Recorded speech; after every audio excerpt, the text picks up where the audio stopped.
parehas mong mahal? Trouble yan. Si nanay na bundol. Nay! Nay! Kailan? Nay, ano yun? Ano sinasabi mo? Nay! My condolences. Masagasaan ang nanay ni Helen after nila mag-usap ni Sinan. Gusto ni Mrs. Bautista na sila magsabi ng totoo about what he did to you. Eh kung tama ang hinala mo, lalo ko dapat mag-alala para kay Helen. Sa tingin mo ba, masasabi nila kay Helen ang tungkol sa'yo? I'm telling you, Sinon. It's either you split up with your wife or huwag mong pabayaan na sino man ang makalapit sa kanya. Magandang opportunity to para gumawa ng bagong alaala. Okay lang ba, Han, kung hindi muna natin papaalam ang lugar na to?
Anong ginagawa mo dito? Auntie Salute, parang wala naman tayong pinagsamahan. Ew! Don't call me auntie. Hindi kita pamangkin. Well, Salute, gusto ko lang talaga malaman kung saan nagstay ngayon si Sinon. Wala na kasi siya sa dati niyang address. Hindi na rin siya pumupunta dito sa office. I just really have something important to tell him. Baliw. Why would I tell you? Well, worried lang naman ako kasi may hit and run case na nangyari a few weeks ago. And oh, nandun ka nga pala sa cremation. Of course. Nanay ng asawa ni Sinon. Yun lang ba talaga? Or are you checking kung may balak magpaimbestigang pamilya niya? And why would I go there? Para malaman ko? I have direct contacts with the police. Oh. So, madali lang pala talagang humingi ng favor sa mga pulis if you want. Ang galing naman. Money makes the world go round. Kapag may pera ka, may kapangyarihan ka. So, madali mo lang palabasing aksidente ang pangyayari kahit hindi naman aksidente. Right? Tulad na lang ng nangyari sa mother-in-law ni Sinon. Mag-iingat ka sa pananalita, Victoria. Wala kang pruweba sa mga allegations mo sa akin. What if meron? Ipakita mo muna. Saka mo malalaman kung anong mangyayari sa'yo. Oh, you're so scary. I'm so scared. Piliin mo kung sinong binabangga mo, Victoria. Dahil baka ikaw ang sumunod kay Tessa.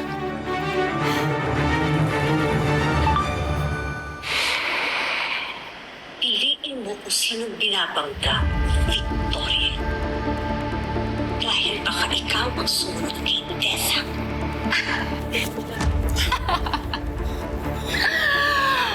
Well, baka dapat ikaw ang mag-ingat sa pananalita.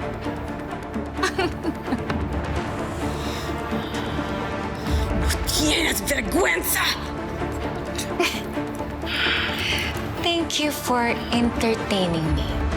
Salute. Bye!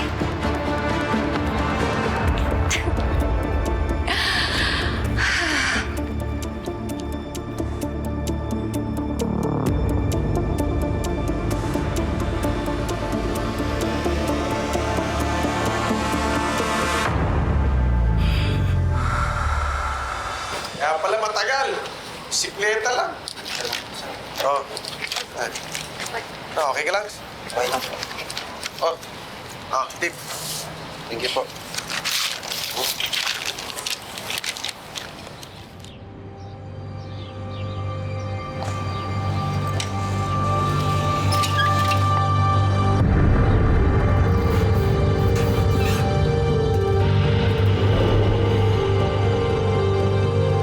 Helen?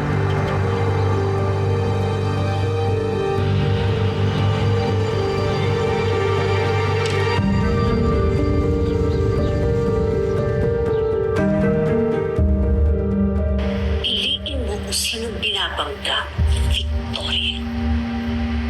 Dahil baka ikaw ang sumunod kay Tessa. Napakawalang hiya nila. Pinatay nila nanay ko. Kailangan nila makulong.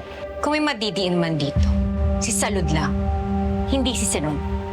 Tama si Victoria, kuya. Kasi hindi maniniwala si Helen kung marinig lang niya to. And besides, dapat makuha natin muna si Helen. Kahit nga si Crazy hindi alam kung saan sila lumipat. Hinahanap niyo si Ate Helen? Alam ko kung nasan siya.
Crazy.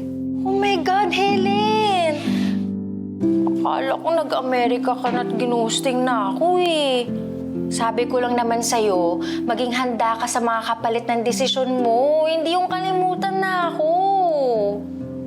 Sira ka talaga. Saan ka pa kasi lumipat? Tsaka ko na lang sasabihin sa'yo kapag ready na yung bahay. Invite ko kayo ni Kuya. Parang sleepover, ganyan.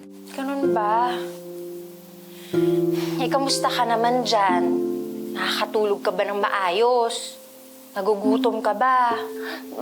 Miss na kita. Miss na rin kita. Pero, lagi kang tinatanong sa akin. Shh! Ka maingay. Ano? Sorry. Pati si Kuya Ryan naghahanap. Pati ba naman siya hindi alam kung nasan ka?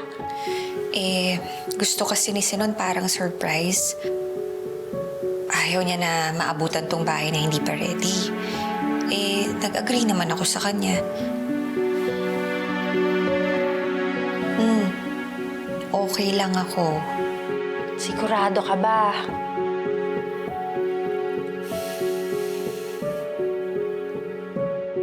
O basta, kung may kailangan ka o kung ano man, tawagan mo lang ako, ha?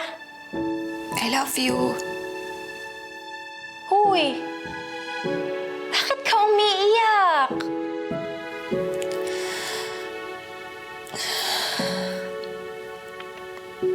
Ang hirap kasi, Crazy Ang dami kong kailangan na let go. Hindi ko alam kung saan ako magsisimula. Litong-lito na ako. Helen, huwag mong madaliin yan. Kasi ikaw lang din yung masasaktan eh. Give yourself time to adjust. Okay? Dahil lahat ng bagay, may proseso yan. Sige.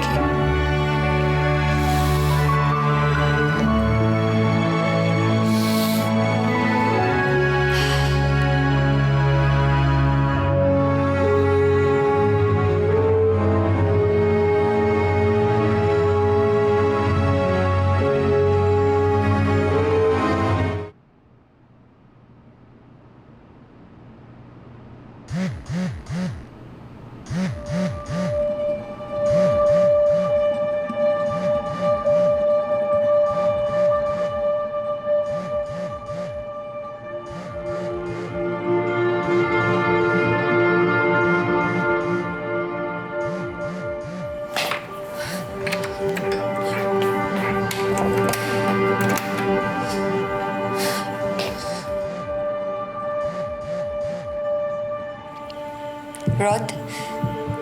Hello, Helen. Kamusta ka? Pasensya ka na at tinawagan na kita. Tinanong ko si Chrissy kung paano kita makukontak. Uy, pero huwag ka magagalit sa kanya. Pinilit ko lang talaga siya.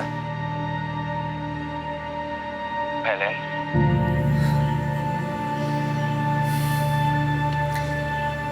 Si Crazy talaga. Napakaingay. Kala ko nagalit ka na. Nagmamakaawa na nga ako kay Chrissy para sabihin sa akin eh. Sobrang nag-aalala ako para sa'yo. Teka, ba't parang ayaw mo ko ng video? Talaga ba? Ikaw nga din, hindi naka-on video mo eh. Oh, edi mag-on na ako. Wag. Wag mo i-on yung video mo. Bakit? Ayaw mo ako makita? Ayaw. Okay na ako sa boses mo. Okay, sige. Susundin kita. Bakit ka ba napatawag? Padadalhan sana kita ng comfort food dyan sa inyo. Kaso hindi ko alam kung saan yung address mo eh. Ikaw talaga, pumaparaan ka pa. Hindi ko sasabihin sa'yo. Oo nga eh. Dapat nag-isip ako ng ibang dahilan. Yan lang ba kailangan mo?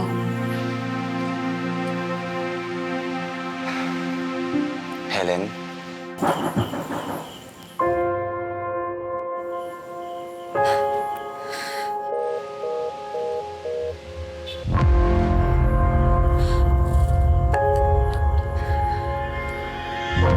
Hon? Sige, lalabas na ako.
I love you, hon.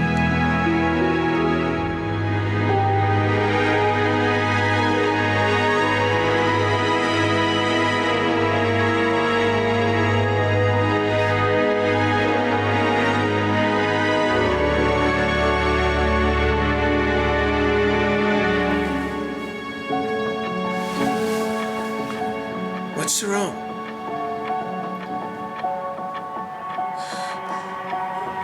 Sorry, hon. Parang sumakit yung tiyan ko. Baka nagka-period na ako. Excuse lang, ha?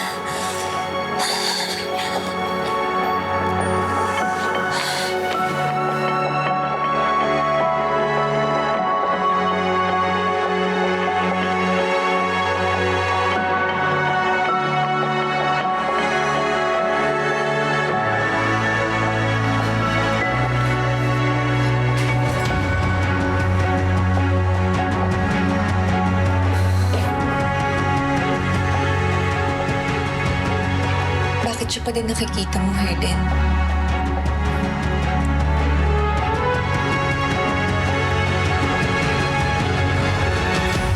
Han, sigurado ka ayaw mo samahan kita sa AA meeting. Huwag na, Han. Huwag na. Kaya ko naman. Kaya ko na. Thank you. Eh.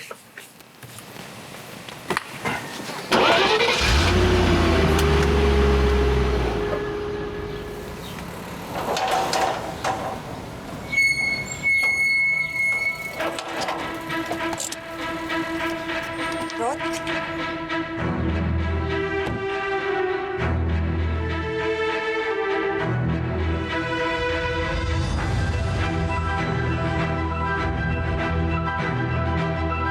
Anong ginagawa mo dito? Helen, Paano mo nalaman tong address ko? hindi na importante yun, Helen. Gusto kitang makita. Sabi ni Kuya Ryan na hindi ka daw sumasagot sa mga text. Kahit daw yung phone mo hindi matawagan. Anong hindi sumasagot sa text? Anong tawag? Wala akong nare-receive.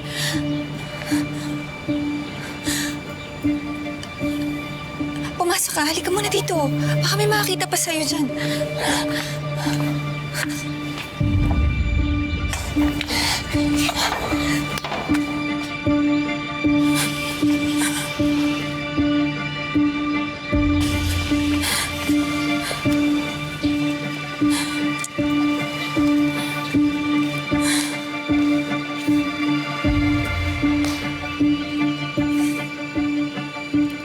Bakit ka ba nandito?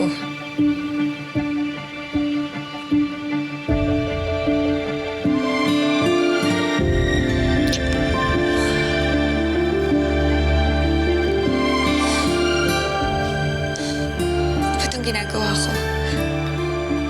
Ginagawa mo lang kung ano yung nararamdaman mo. Rod, bakit ka ba nandito? Ano, para guluhin ulit yung utak ko? Nagbabagong buhay na nga ako eh. Pero pag nakikita kita...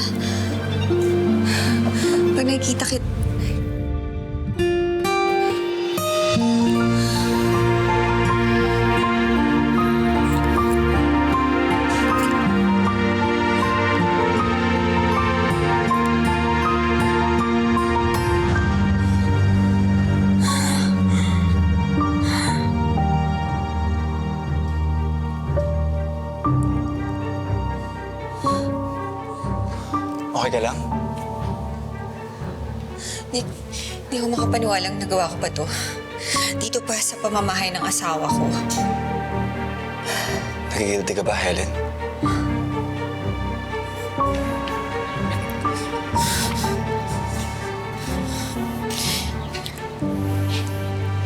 Ginawa ko ang mali. Pero hindi mali sa pakiramdam. Ano ba to? Hindi ko naiintindihan kung ano itong nararamdaman ko. Kung ano man ang nararamdaman mo, Helen. Kung nagigilty ka, o nagagalit ka sa sarili mo, may sasabihin ako sa'yo na baka makabawas sa sakit na nararamdaman mo. O mararamdaman mo pa lang. Ano? Naaalala mo ba?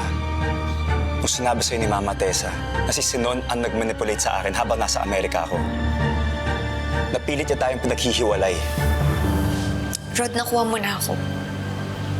Hindi mo na ako kailangan kumbinsihin. Helen, I'm not trying to convince you. Totoo lahat ng sinasabi ko. Paano mangyayari yun? Kaya talaga ako nandito, Helen. Dahil plano kitang itakas. Gusto kitang ilayo kay Sinon dahil baka mangyari sa'yo ang nangyari sa dati niyang asawa. na siya ang nakapatay.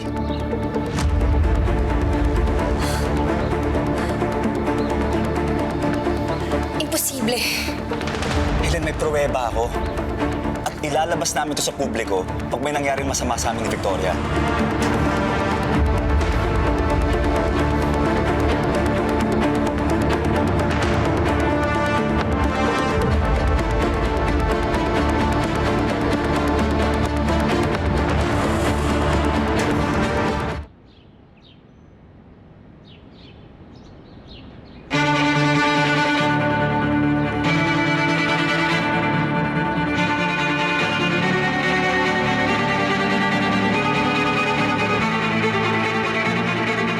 Ang utos ko sa'yo, sisiguraduhin mong hindi makakabalik si Rod dito. Hinayaan mo! Utang mo ang buhay mo sa akin. I own you! And because I owed him, I agreed to do his bidding. I went to Rod to help him. Ito yung resibo ng bail ni Rod. Here's more proof that I'm telling the truth. Sinon went to my place and threatened me. Remember, Sinon, I warned you.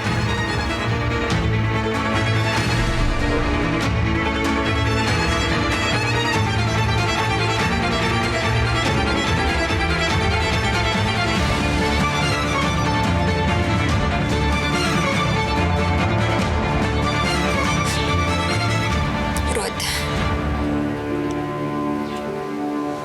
Please tell me hindi to totoo.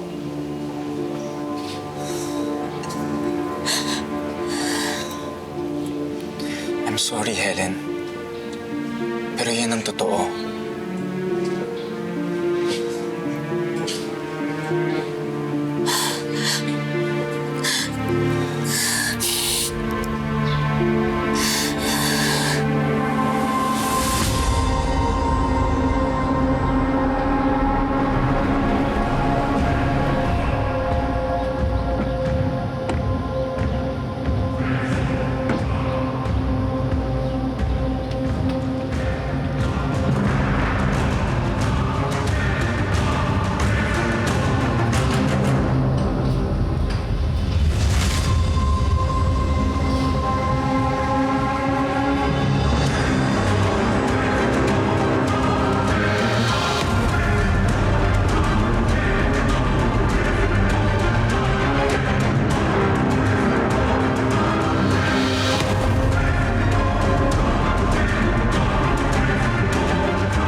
Rachel.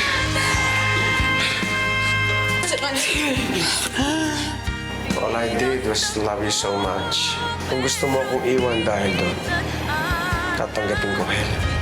Tayo naman talaga nung una, di ba? Tayo yung unang nagmamahalan. Mahal pa din kita. Pero mahal ako ni Sinon. Kailangan kong panagutan ang nararamdaman niya para sa akin. Kailangan natin tanggapin na tapos na ang pahina ng kwento natin. Hanggang dito na lang tayo. Hala ko maliligtas ko siya. Pero patuloy ko siyang masasaktan. Hindi ka ba talaga pwedeng magmahal ng bago? Resignation letter ni Rod. So he's finally leaving. Ako ang pinili ng asawa ko. Alis na si Rod. Totoo ba lahat na sinabi ni Rod? Naging miserable ba ang buhay mo nung ginawa ko yun? Wala kang karapatan pangunahan kung anong dapat na mangyari sa buhay namin ni Rod dahil buhay namin yan! Bakit? Mahalin po ba siya? Kaya ka nagkakaganyan? Kaya dapat akin yung luha mo. Simon, ano ba? Simon, ano ba ginagawa? Pagmamahal mo ako.